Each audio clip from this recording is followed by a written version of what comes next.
여자 아이스하키 단일팀 구성도 다시 한번 같이 한번 좀 볼까요? 2018년도에 여자 아이스하키 단일팀 만들었을 때 있었죠.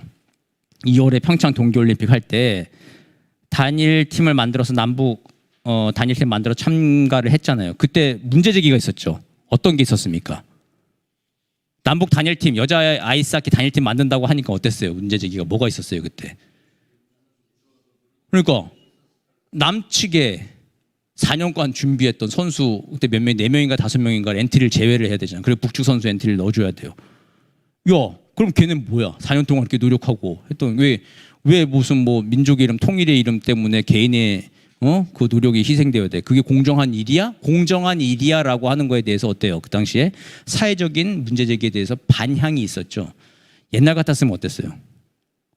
남북 단일팀 한다면 당연히 자기가 비켜야 되는 일이잖아요. 그 개인이 어떻게 희생하고만 그건 우린 관심이 없었어요. 20세기 때까지만 하더라도.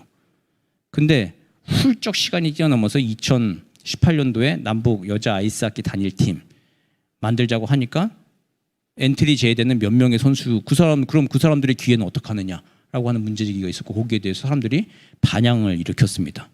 그래서 남북 아이스하키 단일팀의 잘못된 일이다라고 하는 이제 답변들이 2월 달에 많이 있었죠. 60% 특히 20대는 62%가 잘못된 일이다라고 얘기했죠. 그 당시에 국무총리가 아이스하키는 비인기 종목이기 때문에 이 한마디 했다가 여론에 아주 문매를 맞았죠. 야, 비인기 종목이면 개인의 뭐 기회는 박탈당해도 되는 거냐? 막 우리 사회가 전반적으로 이제 수준이 높아진 거죠. 그러니까 그런 문제 제기가 막 있었습니다. 2월 첫 주에 여론조사예요. 이게 남북 여자 아이스하키 단일팀은 잘못된 거다 62%. 근데 2월 넷째 주가 됐어요. 어떻게 됐죠? 20대에서. 자, 다시 보여드릴게요. 여자 아이스하키 단일팀 구성에 대한 여론조사 2월 1주차 딱 보면 잘못한 일이죠. 여론이 4주차 어떻게 바뀌었습니까? 잘한 일로 바뀌었죠. 이게 의미하는 바가 크다는 겁니다. 특히 20대 62% 잘못됐다고 얘기했던 사람들이 4주 실제 여자 아이스하키 단일팀을 보고 그때 또 감동의 드라마가 또 펼쳐졌잖아요. 그거 보고는 또 어떻게 돼요? 잘했다 51%, 잘못했다 그래도 잘못했다 34% 남아있긴 한데 세대별로 봐도 바뀌었어요 다. 평화의 실현이 좀 중요하다는 겁니다. 그러니까 실제로 아웅다웅 싸우고 어쩌 하더라도 평화를 실현시키고 뭐가 될 것 같다라고 하면은 20대들이나 뭐 하여튼 전반적으로 국민 여론들이 어쨌든 그걸 이제 밀어주고 지지해 준다라고 하는 거죠. 아까도 이제 그 2018년도에 이렇게 높았던 거 그리고 2019년도 초까지 이렇게 높았던 거의 이유가 뭐냐면 이때 대화가 한창 되고 평화가 어쨌든 실현되고 될 것 같았던 분위기 그 분위기 속에서는 20대들은 아주 실용적으로 선택적으로 탄력적으로 지지를 좀 해줬던 거죠. 근데 그게 분위기가 바뀌고 북한이 호전적으로 나오고 북미 대화 잘 안 풀리고 하면은 이제 쭉 여론의 지지가 떨어지고 있는 걸 우리는 좀 여론 조사로 확인을 좀 할 수가 있는 겁니다. 평화가 실현되지 않을 때는 대북 여론도 악화가 돼요. 북한 의료 지원 작년에 코로나가 확산되고 있을 때 북한 의료 지원 어떻게 해야 되느냐라고 하는 거에 20대들은 안 된다라고 하는 거 45%, 된다 45%, 20대가 팽팽하게 싸웠어요. 30대는 59%가 해주자, 40대는 77%가 해주자, 50대, 60대 이상은 뭐예요? 아유, 야, 그래도 아프다는데 해줘라, 그냥. 85% 이상은 다 그 일반적인 여론은 다 50% 이상, 60, 70% 이상 의료 지원은 그래, 인도적인 거니까 해주자라고 하는데 20대에서는 뭐예요? 45% 대 45%. 아파도 야, 하는 꼬라지 보면 도와주면 안 돼. 라고 하는 의견이 45% 대 45%로 딱 갈렸습니다. 근데 그 20대가 2018년 20대와 다른 20대일까요? 아니에요. 뭐 20년 전에 20대가 아니라 불과 한 2년, 3년 사이에 같은 사람들을 놓고 조사들을 한 겁니다. 같은 여론 표본층 샘플링 나오게 똑같이 돌렸을 때. 그때 평화가 실현되지 않을 때는 대북 여론도 이렇게 좀 확연하게 악화되는 거예요. 인도주의 지원에조차 이렇게 팽팽한 논쟁이 붙을 정도가 된다는 거죠. 그리고 통일에 대한 열망과 회의가 지금 2030들은 계속 이제 교차를 하고 있는 상황이에요. 그러니까 남북 통일에 대한 시기 인식도 보면은 2001년도에는 빨리 이루어져야 한다고 21%, 그리고 이제 2014년도 돼서는 10년 후쯤 전진적으로 되는데 71%. 그리고 2011년 돼서 통일되지 않는 것이 낫다라고 하는 게 20%를 넘은 게 처음 있었어요. 2011년도 24% 이렇게 나왔는데 이렇게 쭉 빨리 이루어져야 된다, 10년 후쯤 이루어져야 된다, 어쨌든 이루어져야 된다라고 하는 게 조금 더 높은 쪽으로 많이 나옵니다. 우리 국민들한테 통일의 시기 물어보면 어쨌든 이루어져야 한다는 쪽으로 좀 이야기를 많이 해요. 그리고 가장 최근의 조사에서는 57%가 10년 후쯤 이루어지면 좋겠다. 당장 말고 어쨌든 10년 후쯤 이루어졌으면 좋겠다라고 했는데 빨리 이루어져야 된다라고 당장 이루어져야 된다는 거 하고 통일되지 않는 게 낫다라고 하는 게 19% 대 19%. 양 극단은 동일하게 지금 퍼센티지가 올해 조사에서 나왔습니다.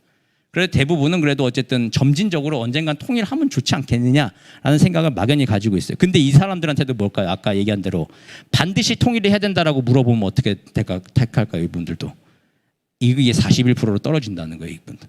근데 10년 후쯤, 뭐 30년 후쯤 하면 뭐 언젠가 그래 해야지 뭐 하는 게 좋겠지 하고 57%쯤은 그래도 통일을 해야 된다라고 아직은 답변을 한다는 겁니다. 자, 그러면 이제 이거를 세대별로 한번 좀 보세요. 세대별로 보면은 통일되지 않는 것이 낫다라고 하는 거에서 20대와 30대가 가장 높은 비율을 좀 내보이고 있죠. 29%대 39%로 30%로 통일되지 않는 게 낫다라고 이제 좀 이야기를 하고 70대 이상이 좀 더 특이하게 과거에 이제 배운 대로 답변하시는 거죠.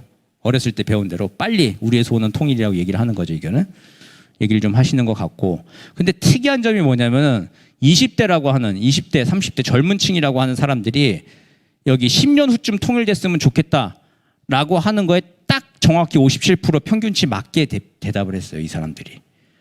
지금 국민의식들의 실용적이고 현실적인 판단들을 하는 국민의식의 바로미터가 아닐까라는 생각을 하게 되는 지점들이죠.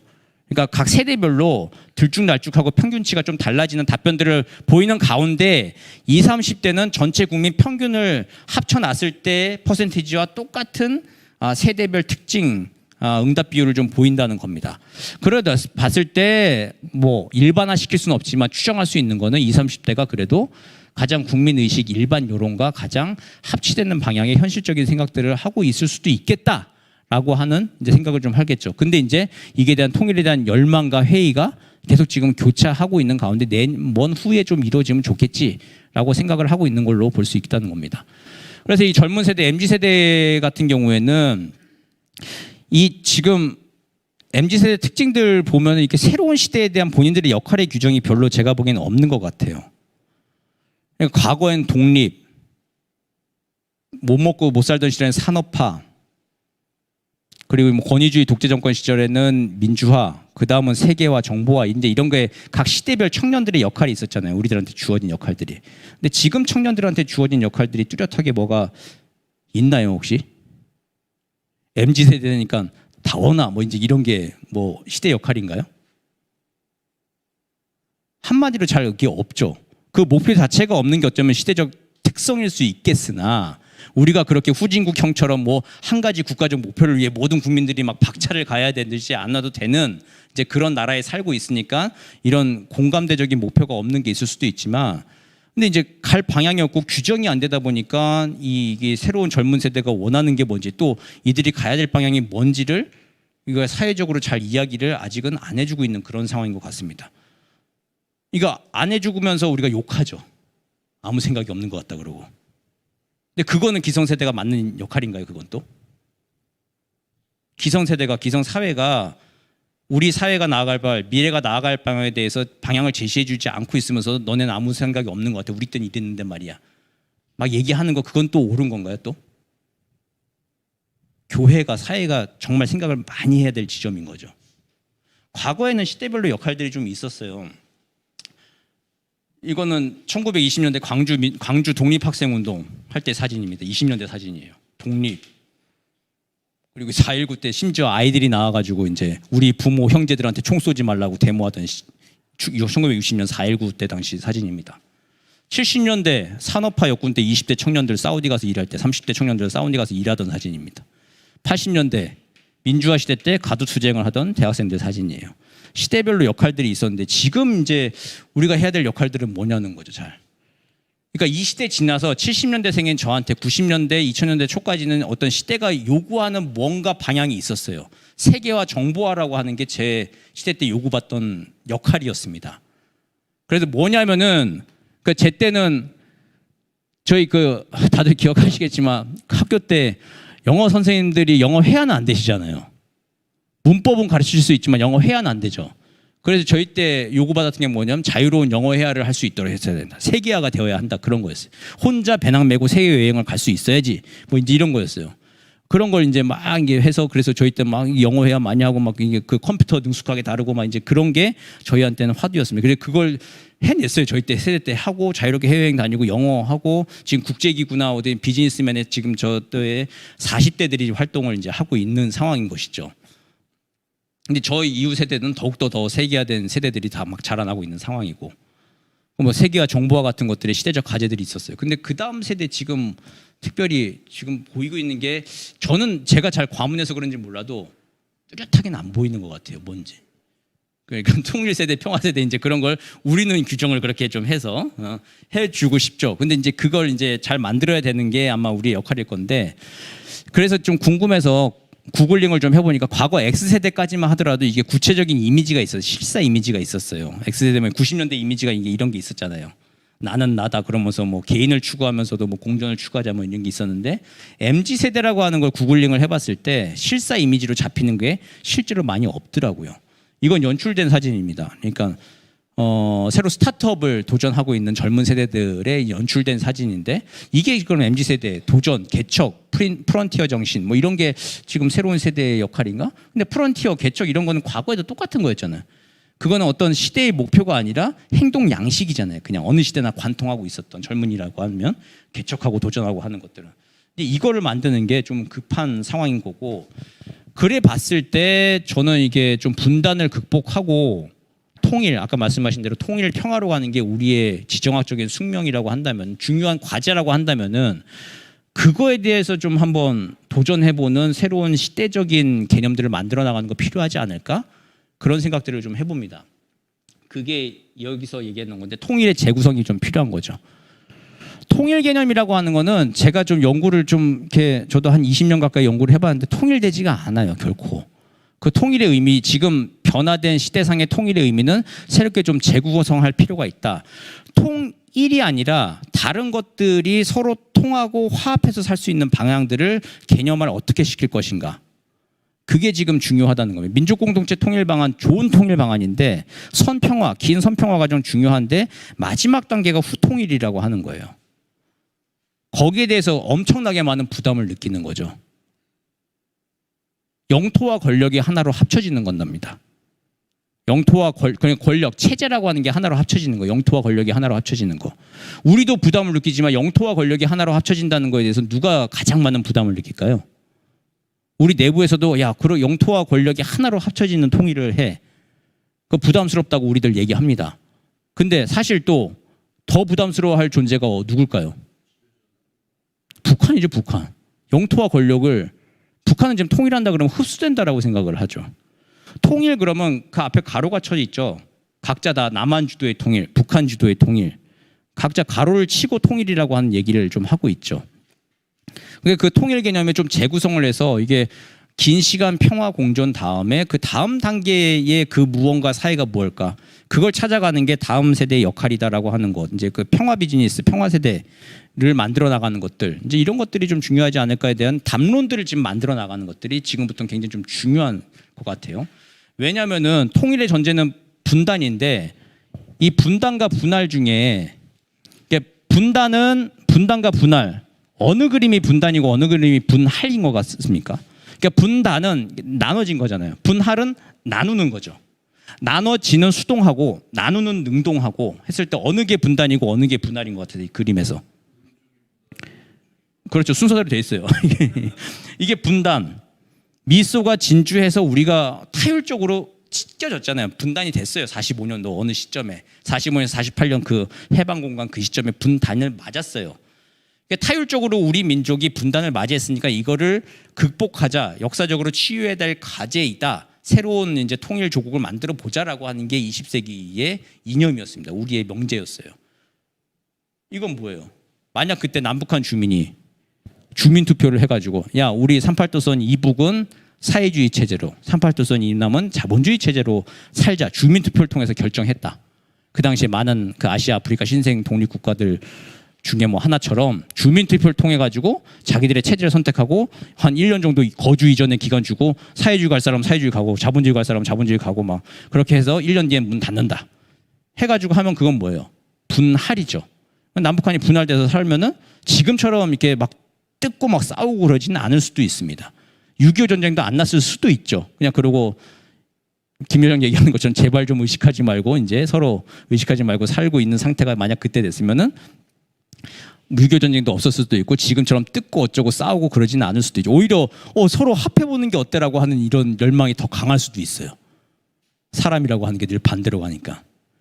근데 이게 우리는 어쨌든 분단 상태를 치유해보자라고 하는 건데 지금 상황은 뭐예요? 분단이 마치 분할로 가고 있는 듯한 상황이죠. 김여정은 뭐예요? 이제 공식적으로 북한 최고 지도자에게 가장 많은 영향을 주는 사람 중에 한 명이 거의 김여정의 말은 사실 김정은의 말이라고 봐도 무방하겠죠. 그 다 어차피 스크리닝을 다 받고 결제 받고 이야기를 하는 거니까. 근데 그 말 속에 보면은 이제 좀 그냥 따로 살자라고 하는 얘기를 북에서는 하고 북의 MZ 세대 지도자가 하고 있잖아요. 근데 우리 MZ 세대나 우리 젊은 사람들, 우리 일반 국민 인식도 어때요? 지금 점점 보면 분단이 아니라 분할을 그냥 기정사실화하고 받아들이는 듯한 이제 그걸로 가고 있죠. 별로 불편하지가 않으니까. 북한은 자기네 체제를 유지하고 싶으니까 북한 지도자들. 우리 시민들은 뭐예요? 이 상황이 불편하지는 않으니까 그게. 통일되면 좋겠지만 이루어지면 좋겠지만 계절이 바뀌듯 그냥 자연현상으로 이루어지면 모르겠지만 노력해가지고 내 현상 변경해가면서 뭐 통일세 내가면서 부담을 지면서까지 불안한 미래 상황에 대한 부담을 내가 지고 싶진 않아라고 하는 게 지금 좀 여론들이 좀 많이 이제 생겨나고 있는 상황인 것 같습니다. 거기에 대한 방지턱들이 좀 필요한 상황인 것 같아요. 그랬을 때 우리가 좀 돌아봐야 될 건 결국 역사에서 찾아야 하는데 뭐 북미 대화를 찾아가고 하는 거나 뭐 하는 것도 남북 대화에서 축을 이어줘야 하는 것인데 남북 대화의 가장 기본적인 축 그리고 또 우리가 요구하고 있는 바가 선평화 통일 유지하고 있는 원칙이 그겁니다. 대한민국 정부가 보수 진보를 떠나가지고 대한민국 정부에서 유지되고 있는 원칙적인 기조가 선평화 후통일이에요. 1974년 8월 15일 광복절 경축사에서 박정희 대통령이 밝혔던 방침입니다. 1974년 8월 15일 광복절 경축사가 선평화 후통일이라고 하는 굉장히 중요한 원칙에 발표되는데 사실 역사 속에 많이 묻혔어요. 왜냐? 그날 유경수 여사가 총에 맞아 이제 서거 세상을 뜨신 날이거든요. 그래서 이제 그 사건으로 이제 이게 묻혀버리고 있었지만 어쨌든 1974년 8월 15일 이래 우리 정부의 선평화 후통일 원칙은 한 번도 바뀐 적이 없습니다. 무슨 소리지? 맨날 싸우고 뭐 그럴 때도 있었던 것 같은데 안 바뀌었어요. 박정희 대통령 때 선평화 후통일 원칙 얘기한 다음에 전두환 때 민족화 민주통일 방안 이야기하고 무슨 뭐 버마 아웅산 테러 사건이 있고 싸운 거밖에 기억 안 나지만 그때 남북 이산가족 상봉 최초로 하고 그리고 또 상호 예술당 고향 방문, 상호 예술당 상호 공연 교환 공연 같은 것도 그때 처음 했습니다. 84년 85년도에. 그러면서 민족화 민주통일 방안도 결국은 선평화 후통일 원칙. 그러니까 평화로운 한반도 질서 관리라고 하는 게 중요하다라는 게 전두환 때도 이어졌습니다. 노태우 때는 아까 얘기한 대로 한민족 공동체 통일 방안이라고 하는 얘기했고 김영삼 대통령 때도 민족 공동체 통일 방안으로 입안이 됐고 김대중 대통령 때는 역시 대북 화해 협력 정책 이게 햇볕 정책 포용 정책이라고 하는 별명을 가지고 있었던 거. 그리고 노무현 대통령 때는 평화 번영 정책. 이명박 대통령 때 비핵 개방 3천이라고 하는 시책 같은 것이 있었지만 상생 공영의 대북 정책이 공식 대북 정책이었습니다. 박근혜 대통령 때는 한반도 신뢰 프로세스가 있었고 문재인 대통령 때는 한반도 평화 프로세스가 있었어요. 윤석열 대통령 담대한 구상 얘기했습니다.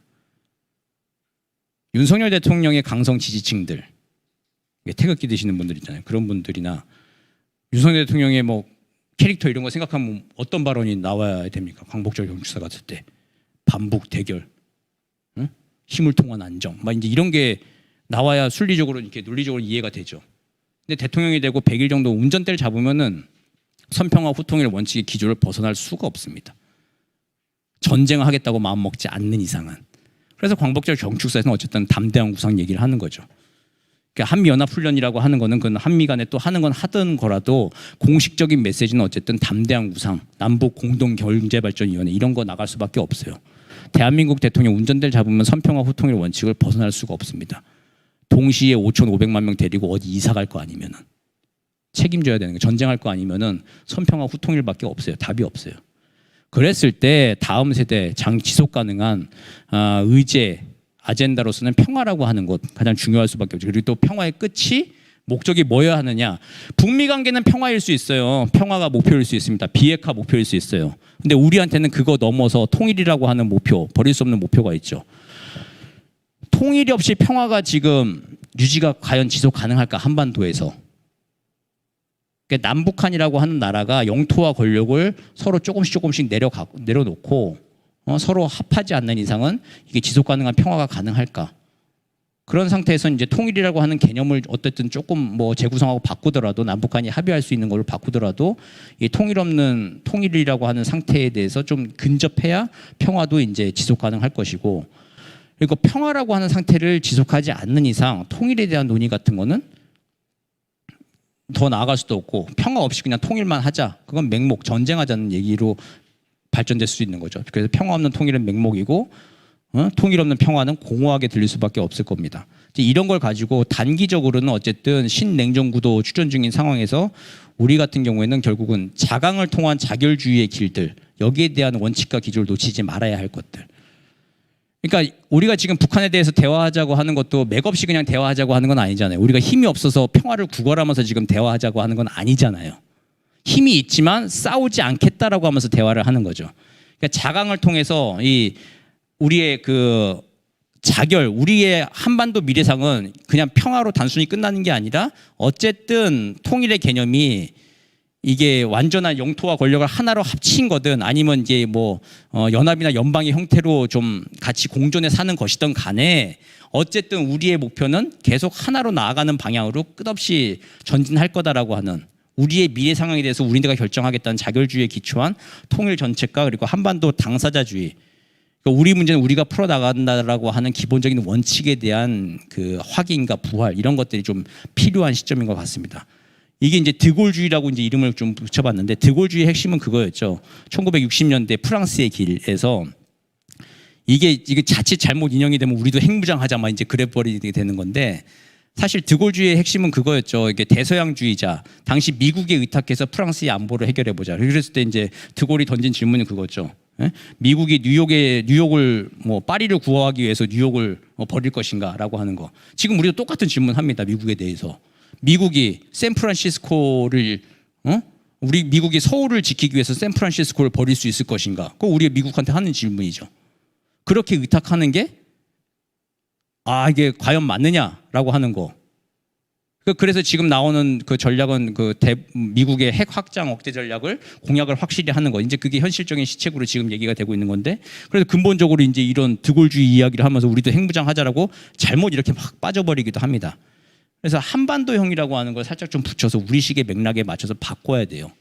뭐냐면은 우리는 핵무장 하자라고 하는 그런 결과가 아니라 우리의 자강, 우리를 넉넉히 지킬 수 있을 만한 국방력을 바탕으로 우리가 원하는 방향으로 우리의 공동체, 나라를 만들어 미래를 개척해 나가겠다는 자결주의, 자강에 기초한 자결주의, 그걸 한반도형 드골주의라고 하고, 이거는 우리나라가 프랑스와 좀 다른 맥락이 있습니다. 프랑스 같은 경우는 우리는 패션의 나라, 무슨 좋은 나라, 뭐 항공기의 첨단 산업의 나라 이렇게 좋아하잖아요. 마크롱의 나라, 뭐 이제 그리고 뭐 이게 젊은 나라, 이렇게 좋은 이미지가 있지만 유럽 사람들한테 프랑스 물어보면 뭐라 대답하는지 아시죠? 제국주의자라고 그럽니다. 우리가 일본 군국주의자 싫어하는 것만큼 프랑스 사람들 싫어합니다.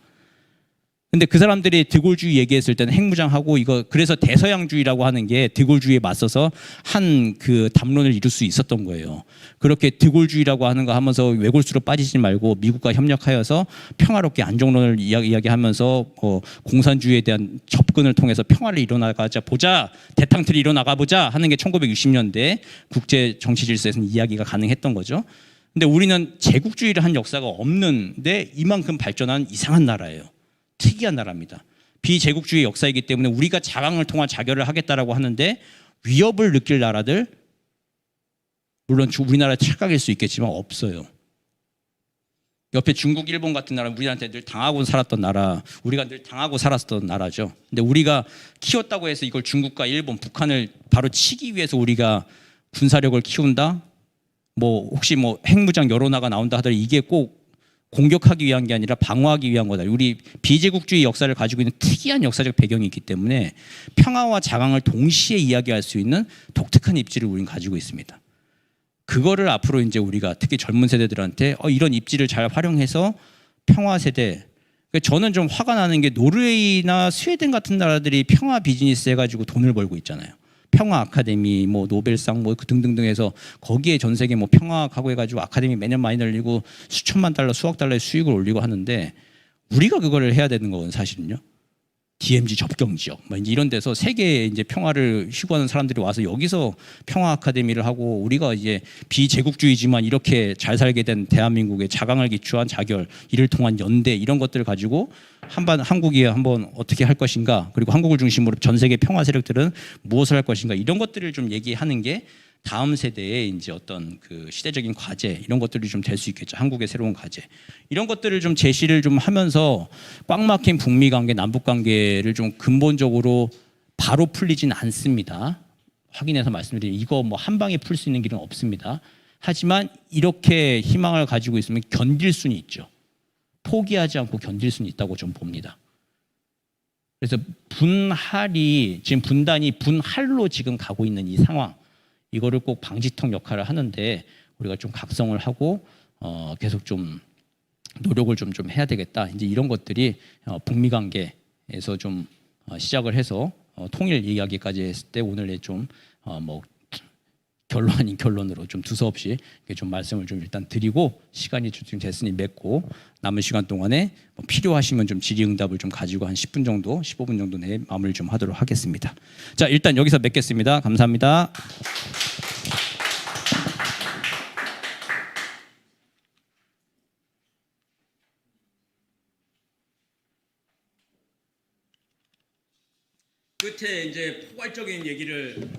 끝에 포괄적인 이야기를 큰 얘기를 하면 이제 질문하기가 좀 힘들어지잖아요. 예, 예, 뭐, 이제 예, 질문하시네요. 그래도 예. 북한이 예, 잠깐만 마이크가 오네요. 지금 온라인 하시는 분들 때문에. 목사님 이게 에어컨이 꺼진 것 같은데 에어컨 좀 켜주실 수 있을까요? 예. 네, 예, 말씀하시죠. 예, 북한에서 남조선 혁명 통일론을 폐기했다라는 것이 이제 2021년도에 공식화되었다라고 하는데, 지금 남한 쪽에 이제 저도 지금까지 처음 들었거든요. 그러니까 노동당 강령이 적화 통일을 주장하고 있는데 무슨 평화냐, 그런 식의 얘기를 남한 쪽에서 많이 한단 말이죠. 근데 어쨌든 그 뭐 선평화냐 선공전이냐 그런 차이는 있겠지만 어쨌든 북한 사회가 변화하고 있다라는 것은 분명한 것 같고, 또한 뭐 김정은 입장에서도 살아야 되기 때문에 개방을 해야 된다라는 입장은 있는 것 같은데, 남한 사회가 어찌 보면 그런 문제들을 좀 수용하고 있지 못하고 있지 않는가. 특히 정부야 그런다 할지라도 민간단체나 교회 입장에서 그런 부분들을 조금 더 긍정적으로 볼 수 있는 그런 시각이 필요하지 않나 싶은데, 어떤 조언이 있으실 수 있나요? 객관적이고 현실적으로 보는 게 가장 맞는 답이겠죠. 뭐냐면은 북한이 뭐 남조선 혁명 통일론을 폐기한 거는 팩트예요. 이제 그걸 이제 해석이 어떻게 됐냐에 따라서 이제 달라지는 건데, 혁명 통일론을 폐기한 게 그러면은 그 뭐 우리가 원하는 방향의 대화와 협력, 평화 통일, 이제 이 방향으로 가는 시기의 변화의 출발이냐, 그렇게 보는 분들이 좀 있을 수 있고, 혁명 통일론은 폐기하는 거는 그냥 지금 어차피 안 될 거니까 김정은의 시종적인 통치 스타일에서 안 될 거에 대해서는 포기를 하고 자기들 체제 수호하는 방향으로 더욱더 다잡기 위한 이제 전제 작업으로 가는 방향으로 있다. 그렇게 보시는 분도 좀 크게 양갈래가 있을 수 있겠죠. 근데 양갈래로 이제 갈려서 해석을 한다 하더라도 이 두 분이 서로 이제 대화를 할 수 있는 최소한의 조건이 좀 마련이 될 수 있어야 되는 거죠. 서로를 악으로 규정하잖아요, 지금은. 남조선이 그러니까 그 남조선 혁명 통일론을 폐기했다라고 하는 것이 이제 대화로 갈 수 있는 방향으로 갈 수 있는 단초가 된다. 그러니까 그 확정적으로 이제 그거를 이게 뭐냐면 근본주의자가 되면 안 되는 건데 남조선 혁명 통일론이 폐기됐으니까 이거는 이제 평화 통일로 가는 길이야라고 일반화시키는 거에 중간 매개 변수는 지금 사실 논리는 없는 상황이에요. 근데 이제 이렇게 건너뛴다고 해석을 하고 이게 선이야 옳은 거야라고 믿기 시작하면 뭐예요? 이게 남조선 혁명 통일론 폐기했지만 이게 그 반드시 평화 통일로 가는 게 아니라 뭔가 실용적인 어떤 북한 내부 사회에 다른 변화가 있지 않을까? 좀 기다려보는 게 좋지 않을까라고 하는 사람들에 대해서 만약 이 논리를 가지고 계신 분이 이걸 악으로 규정한다. 혹은 여기 이제 남조선 혁명 통일론이 폐기가 됐으니까 이게 북한 사회의 변화, 근데 이게 아직은 좀 기다려봐야 되고 좀 실용적인 변화 측면이 아닐까라고 생각하시는 분들이 이거 남조선 혁명 통일론 폐기된 거는 북한의 긍정적 변화를 보고 한번 해봐야 될 거 아니야? 그 사람들을 보고 순진한 인간들이네. 바보가 네 그렇게 속고도 모르냐? 그렇게 손가락 하시는 순간 둘은 대화를 안 해요. 이걸 우리가 피해야 되는 거죠. 그게 교회의 역할일 겁니다. 근데 교회에서도 어쨌든 이거 얘기를 예수 그리스도 안에서의 복음 안에서의 하나의 통일 이제 그 얘기로 지금은 뭉뚱그려서 얘기를 좀 하고 있잖아요. 그리고 각자 기도해서 조금 풀고 있잖아요. 서로 사실은 교회 안에 사회적 대화 이제 좀 해야 될 것 같아요. 밖에서는 사회적 대화들을 하거든요. 보수 진보 세대 나눠 가지고 이제 하는데 교회 안에서 아직 사회적 대화라고 하는 걸 대대적으로 아직은 뭐 하는 거를 아직은 있나요, 목사님 혹시? 교회 안에서 이렇게 우리 통일 기도회 하고 막 하잖아요. 이제 막 기도 합주회 하고 막 열심히 각자 기도 막 하잖아요. 막 통성 기도 하는데 통성 기도인데 각자 기도예요, 사실은.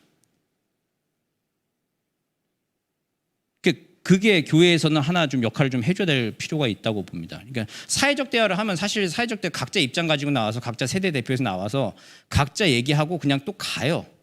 그리고 서로 얘기를 경청하는 게 중요하지. 이런 삶의 민주주의적인 삶의 태도를 가지는 게 중요하지. 물론 그게 굉장히 중요한 교육 효과가 있습니다. 사회가 진일보한데 반드시 필요한 일이에요. 근데 그거 외에 입장의 변화, 하나 되는 거. 근데 여기에 대해서는 아직까지는 크게 이제 뭐 효과가 있다라고 아직은 입증할 수는 없거든요. 근데 교회 안에서의 사회적 대화가 만약에 있다. 그리고 그거를 뭐 예수 그리스도의 복음 안에서 하나가 되는 방향으로 찾아보자. 그리스도 형제로 하나로 좀 녹여보자라고 하는 거에 대해서 끊임없이 대화하고 접점을 찾아가 본다. 각자 기도하는 게 아니라 이제 각자의 그런 뭐 북한의 변화상에 대해서 입장을 달리하는 사람들이 교회 내에서의 사회적 대화를 하고 그리고 그 안에서 그럼 우리가 북한을 어떻게 품을 것인가 공통의 목표를 놓고 북한 선교와 통일 선교, 열방 선교를 놓고 같이 대화하는 사회적 교회 안에서의 사회적 대화에서는 또 공동의 목표가 있잖아요. 밖에서 하는 사회적 대화, 세상 속에서 하는 사회적 대화는 공동의 목표를 정해놓으면 어떻게 돼요? 일방적이다, 권위적이다, 자기적이다. 이제 그런 비판을 면하는데 교회에서의 사회적 대화는 목표가 있을 수 있죠. 그 목표를 놓고 지금은 이제 각자 기도를 넘어서 교회 안에 사회적 대화들을 좀 하는 것들. 말씀하신 대로 생각들은 좀 달리할 수 있겠지만 방법론으로 지금 또 이게 믿는 분들이 모이신 자리니까 보면 교회 안에서의 그런 사회적 대화들을 이어나가는 것들. 이런 것들도 하나의 좀 방법이 되지 않을까 저는 생각을 좀 해봅니다. 근데 저 북한의 변화에 대해서 어떻게 생각하느냐라고 하면 또 저는 저의 입장이 또 있습니다.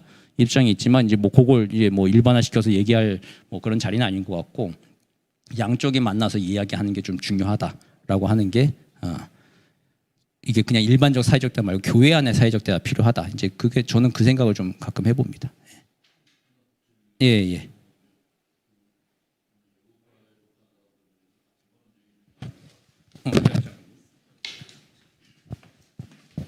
뒤에 마이크.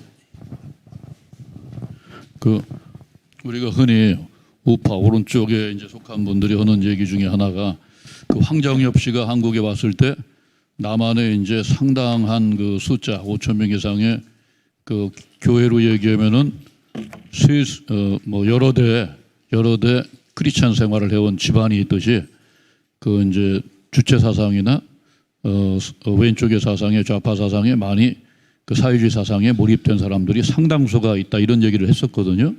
그런데 저희가 또 이제 여러 가지 흔히 우리가 유튜브나 SNS나 또 여러 가지 일반적인 사적인 얘기 통해서 듣는 건 이런 얘기들이 있어서 이제 궁금해서 드리는 말씀인데 북한에서 지금 혁명 통일을 포기했다. 그리고 이제 저 나라의 정관은 저렇게 우리로 보면 법을 바꿨다 이렇게 이제 표현한 걸로 되어 있는데 사실은 한편에서는 또 어떤 소수의 무리들은 북한에서 볼 때는 남한이 상당수가 저 왼쪽으로 많이 자기들의 사상혁명에 있어서 어느 정도 선점을 했다.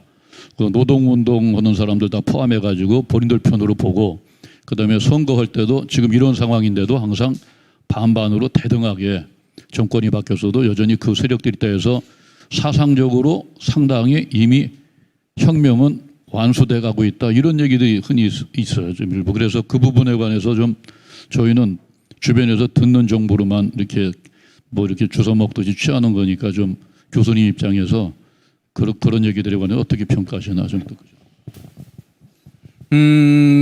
그게 이제 과거처럼 북한과 직접 뭐 접선을 해가지고, 예, 이제 그런 거는 이제 불가능한 시대죠.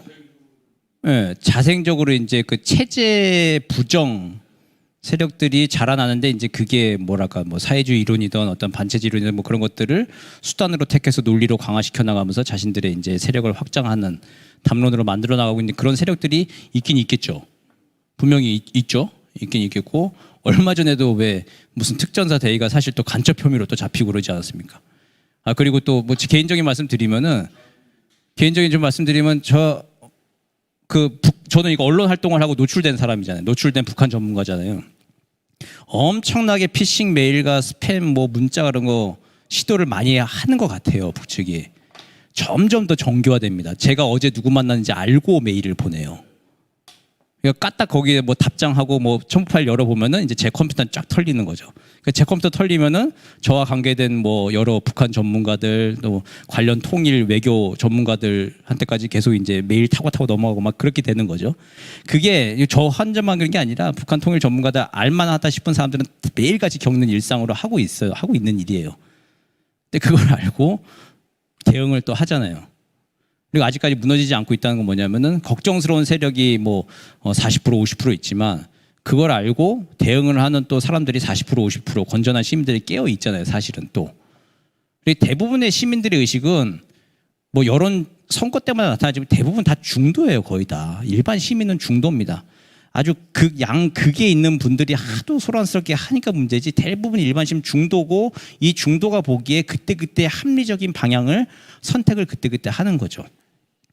근데 그거를 양극단에 있는 분들은 자기네가 이겼다고 해석을 하는 거죠들. 선거 결과를 놓고.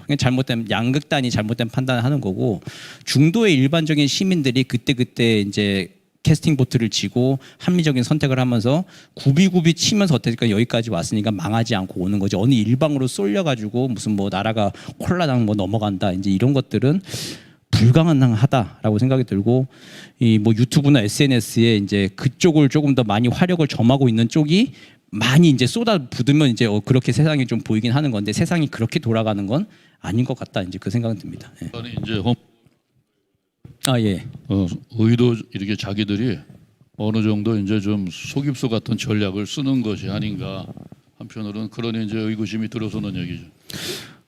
완전히 예. 체제를 과거의 전략을 포기했다기보다 예. 이제 어느 정도는 꼭 자기들이 그렇게 뭐 간첩이나 이런 걸 안 하더라도 이제 일반적인 그런 평등의 사상들이 자유 사상이 사실 진보는 사실 모든 것이 다 기독교도 진보적인 게 많으니까 그렇죠. 예. 평등이고 주로 그 사회주의 경향을 유럽이고 뭐가 다 띄니까요.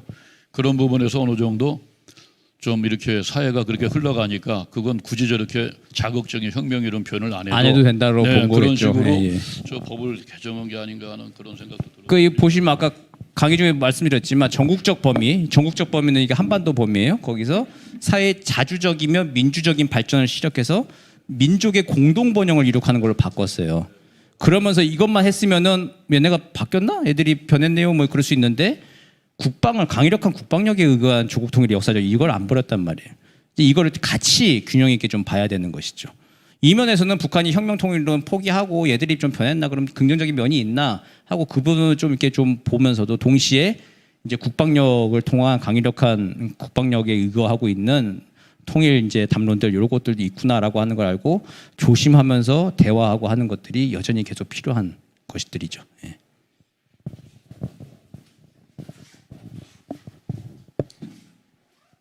네, 목사님.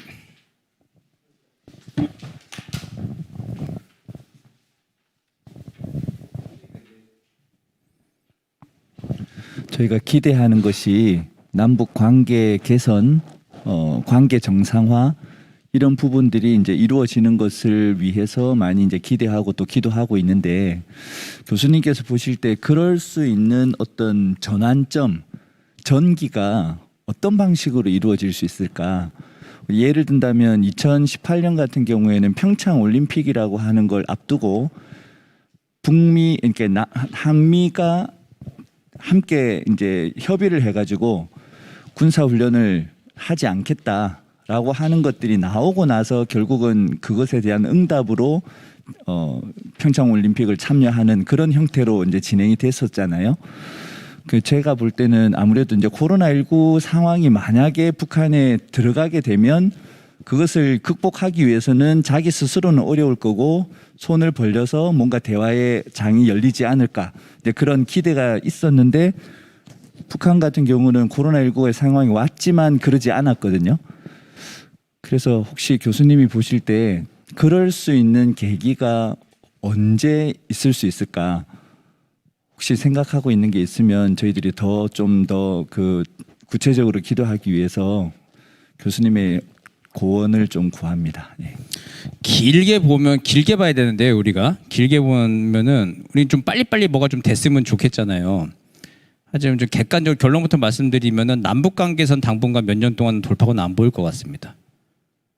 그러니까 정권 초기 시작됐을 때 남북 정상회담 같은 거 우리 쪽에서 먼저 제안을 좀 하고 시책을 던지고 그에 대한 왔다 갔다 하는 게 좀 뭐 생겼으면 모르겠는데 지금은 그거 조금 기회들은 좀 다 실기를 좀 한 것 같아요. 그래서 남북 관계에서 당분간은 뭔가 큰 변화가 일어나지는 않을 것 같고 북미 관계도 당분간 하반기 뭐 내년 뭐 변화는 좀 없을 것 같습니다.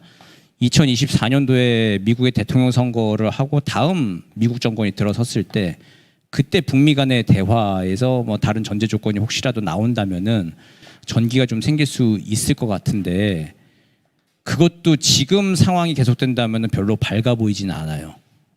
우리 쪽 정부에서도 북한에 대해서 뭐 근본적인 그 대화 접근을 좀 달리할 수 있는 게 좀 없는 상황이고 미국 정부도 만약 북미 관계를 풀어가지고 미국 정권 스스로 이익을 창출한다거나 무슨 업적을 남기는데 관심이 있지 않는 한 그러지 않는 한은 특별히 나아질 수 있는 구석이 있는 건 아니죠. 그리고 김정은은 지금 김정은대로 지금까지 이렇게 살았는데 뭐 더 나빠질 게 뭐가 있겠느냐 그냥 가는 거고요. 네. 뭐 이제 그렇게 해서 정치 이벤트 상황들로 봤을 때 남북미 삼각구도로 봤을 때는 향후 한 5년간 크게 뭐 변동될 상황은 안 보이는 상황. 근데 알 수 없는 자연 상황들 있잖아요. 코로나 상황 같은 것도 어쨌든 다행스럽게 뭐 대규모 비참한 인도적 참사가 이루어지진 않고 지나간 걸로 보입니다. 일단은 오미크론이었기 때문에. 근데 식량 상황 같은 거는 예측 불가능하고 굉장히 아직도 큰 변수인 것 같아요. 올해도 식량 사정이 지금 굉장히 안 좋은 걸로 판단이 되고 있는데 이게 장기적으로 그냥 식량 부족 사태를 견디는 건 괜찮은데 어느 해에 완전히 그냥 거의 뭐 제로에 가까운 임팩트가 벌어지는 해가 생긴다 만약에 어찌할 수 없는 상황이 생긴다. 그런 자연적인 상황이 펼쳐지면은 북한도 어쩔 수 없는 상황들이 있을 수밖에 없겠죠. 근데 그럴 때가 아니고서는 지금 사람의 머리로 봤을 때는 객관적인 여러 돌아가는 조건으로 봤을 때 남북미 국제정치 질서로만 봤을 때는 이 별로 크게 향후 한 5년 정도까지 한 4, 5년 내에는 큰 변동의 폭이 보이진 않나. 굉장히 좀 불투명한 상황인 것이죠. 불투명한 게 아니라 그냥 벽을 이게 맞닥뜨려 있는 그런 상황인 것 같습니다. 그리고 좀 길게 뭐 앞으로 10년, 20년 장기 구도 속에서 변화가 있다면 또 있을 수는 있겠죠. 예.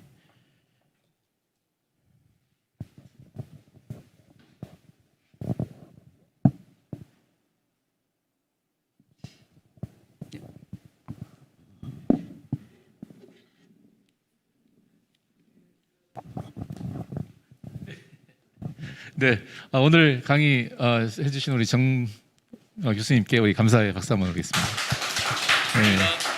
네, 네, 감사합니다.